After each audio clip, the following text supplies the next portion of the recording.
திருச்செந்தூர்ல இருந்ததே வந்து மிகப்பெரிய ஒரு அதிசயம் தான். ஏன் அப்படின்னு பார்த்தீங்கன்னா, இதை நான் முன்னாடியே வந்து நான் இது பிளான்டும் கிடையாது. ஏன்னா அங்க அவர்கிட்ட இருந்து ஒரு மெசேஜ் வந்தால் தான் இங்கேருந்தே நம்ம கிளம்ப முடியுது. நிறைய விஷயத்த நான் சொல்லியிருக்கேன். நேற்று என்ன பார்த்தீங்கன்னா, செவ்வாய்க்கிழமை வந்து நான் எப்பயுமே வந்து நான் எங்கள் ஊரில் இருக்கும்போதும் சரி, செவ்வாய்க்கிழமை தொடர்ந்து வந்து அது எத்தனைக்கே நான் மற்ற மக்கள் மாதிரியே வந்து நான் கணக்கே வச்சுக்க மாட்டேன். ஸோ இத்தனை இப்போ செவ்வாய்க்கிழமை, இத்தனை 7 வாரமோ இந்த 8 வாரமோ கணக்கே இல்லை. நான் டே 1லேருந்து இந்த செவ்வாய்க்கிழமை வரைக்கும் நான் வந்து கணக்கே இல்லாமல் காலையிலேருந்து ஈவினிங் வரைக்கும் நான் விரதம் இருக்கேன்.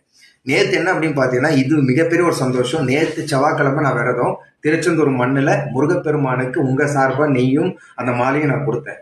இல்லை மிகப்பெரிய ஒரு விஷயம் என்ன அப்படின்னு பார்த்தீங்கன்னா, திருச்செந்தூரில் அங்கே பொறுத்த வரைக்கும் ஒரு பொருள் நம்ம கைக்கு வரணும்னா அது பன்னீர் இலை விபூதியாக இருக்கட்டும், இல்லை ஏதோ ஒரு ஃபோட்டோவாக இருக்கட்டும், காசு இல்லாமல் யாருமே கொடுக்கவும் மாட்டாங்க. அது உங்க எல்லாருக்குமே தெரியும். நேற்று அந்த கூட்டத்தில் நம்ம வந்து மாலையும் கொடுத்தாச்சு, நெய்யும் கொடுத்தாச்சு. நான் அப்புறம் நின்னேன் முருகன்கிட்ட, ஏதாவது கொடுக்கணுமா கொடுத்தாதான், ஏன்னா நமக்கு ஒரு யூஸ்ஃபுல் ஆகிடும்ல.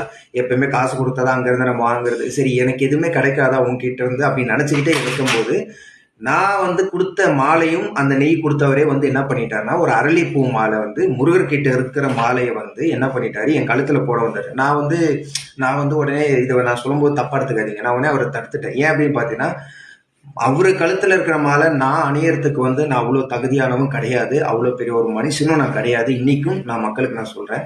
அதனால நான் கையில நான் வரப்பிரசாதமா நான் வாங்கிட்டேன். உங்க